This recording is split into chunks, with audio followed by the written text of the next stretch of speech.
All right, so you're back on this channel. You're on that zone to learn more about the world. This is the highlights channel of the Ranveer Show. Enjoy this video, hit the like button, and subscribe for countless playlists and countless videos that'll enhance your mind. I'm gonna share a learning of the last 3 years. Weren't easy for me. Many ups, many painful downs. And I always assumed that my spiritualism and my meditation had all the answers. It didn't have all the answers, it had all the strength. But the answers came to me through therapy. Is modern day psychology and modern day clinical therapy something you think about as a monk? Not for yourself, but I feel it does have a place in the modern day world.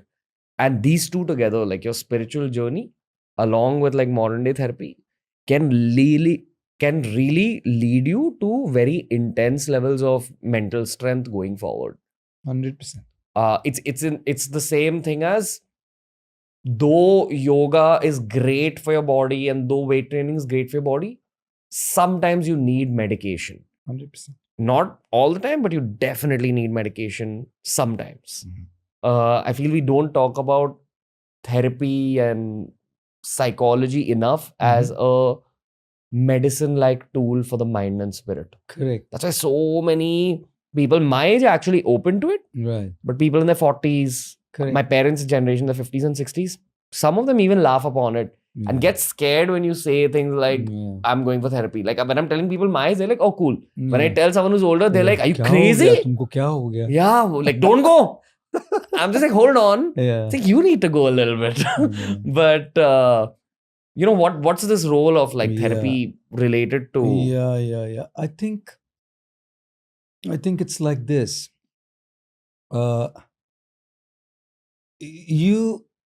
This varieties of level to stay fit, like you rightly alluded to in your question.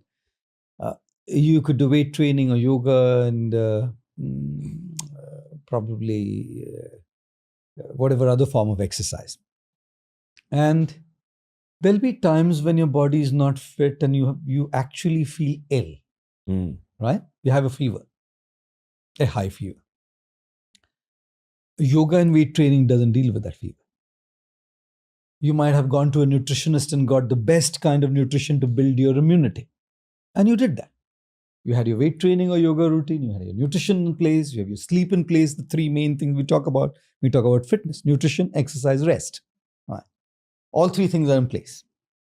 Yet you do feel and fall ill. You get a malaria, you could get a typhoid, you could get a pneumonia. Now, just because I do weight training or I rest well or I have the best nutrition that I eat, I can't say that's going to treat my malaria or my pneumonia. I'm going to have to visit a doctor, get a diagnosis done. What is the cause of my fever? What's the cause of my nausea? What's the cause of my headaches? What's the cause of my throwing up? Right? What's the cause of my fatigue and my body ache? And then the doctor gives me a prescription. I take those medications, which are going to ultimately complement my weight training, my nutrition, and my rest ultimately. If I don't, and this crazy idea thinking that these can help me just deal with my illness, no, it won't. I need medicine. Now, use the same analogy or the same principle for mental health. Right? You can have spirituality, you can have reading the right books and watching the right content or self-help. You can have, boosting your inner spirits and your motivation by the right mentorship and guidance from people. But there are times when we hit rock bottom. It's like getting a malaria. It's like getting a pneumonia. It's like getting typhoid. It's like getting COVID.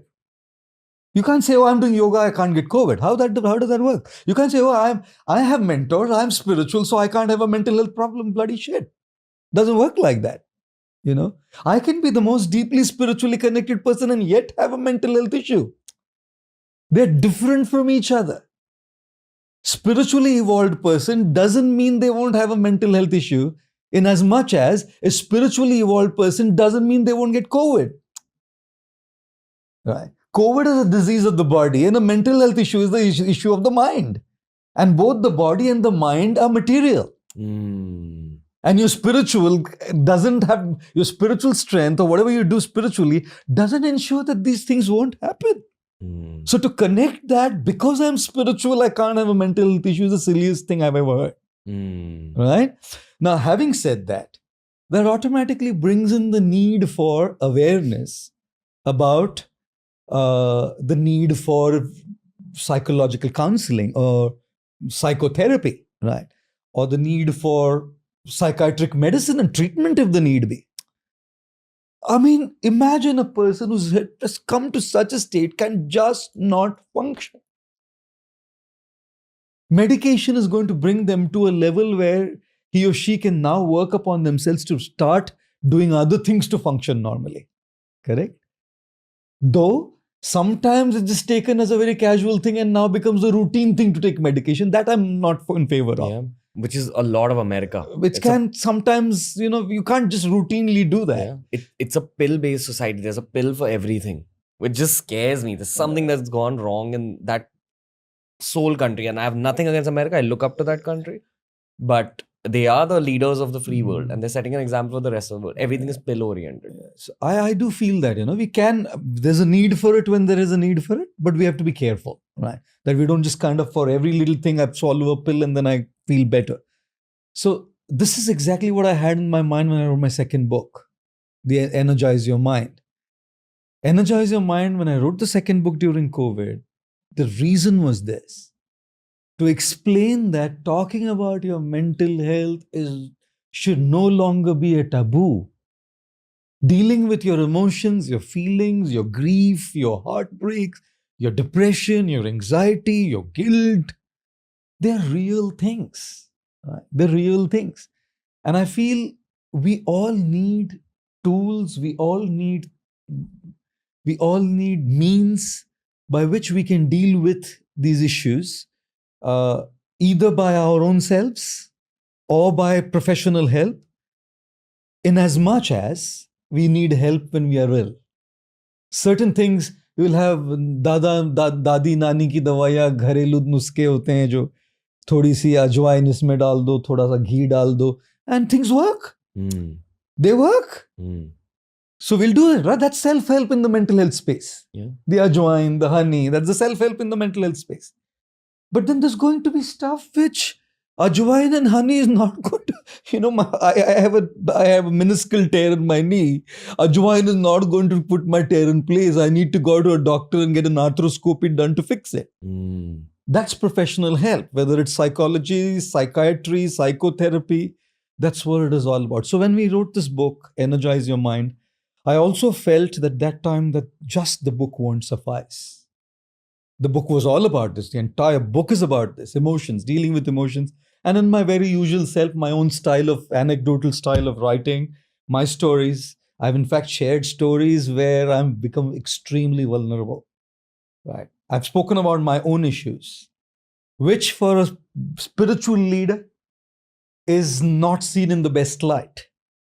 It's not going to be seen in the best light at times. Because it humanizes you. It humanizes me. It brings me down from that pedestal where everybody thinks, oh, Guruji, the light of the world. A Guruji is not a Messiah. I began by saying he's a human being. So I have become extremely vulnerable in the book there. And the reason I became vulnerable is to take that whole thing, the artificial aura around guruship. That no, enlightenment doesn't mean you won't feel it. Enlightenment means how do you deal with it? Right? So I've shared some stories which I've never told anybody in my life. There's one story in particular, nothing big, nothing very serious, but it does really kind of make me like, man, I'm telling this here. It could mean, and I wrote this in the very introduction, in the preface, that I'm saying this just so that my vulnerability empowers you to be vulnerable. If I can be vulnerable, if I can say that it can happen to me, man, you better take it seriously, be honest and say, okay, I need to do something about it. So when we did this, then I felt that this won't suffice, right? This won't suffice. And like you said, therapy, that's where I got into the space as well to now come up with an app, right?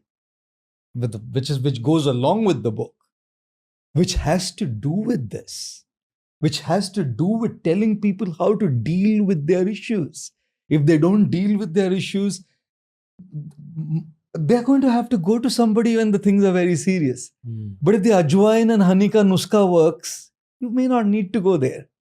So what I want to give is the ajwain honey ka nuska, whether it's the book or through the app. So the book is Energize Your Mind, but the app is called Monkeyfy. It launches with the book on the 1st of Jan as well. Yeah. And the very reason we call it Monkeyfy is because it was about monkeyfying your life without being a monk. You don't have to be a monk. Why should anybody have to be a monk? I'd also like to highlight that this in no way is anything to do with clinical therapy. Like that's No. Yeah. Absolutely nothing to do with clinical Yeah, therapy. that has its own place in the world, its own needs. Which is why I said this is the Dadi Nani ka ajwain and honey ka nuska.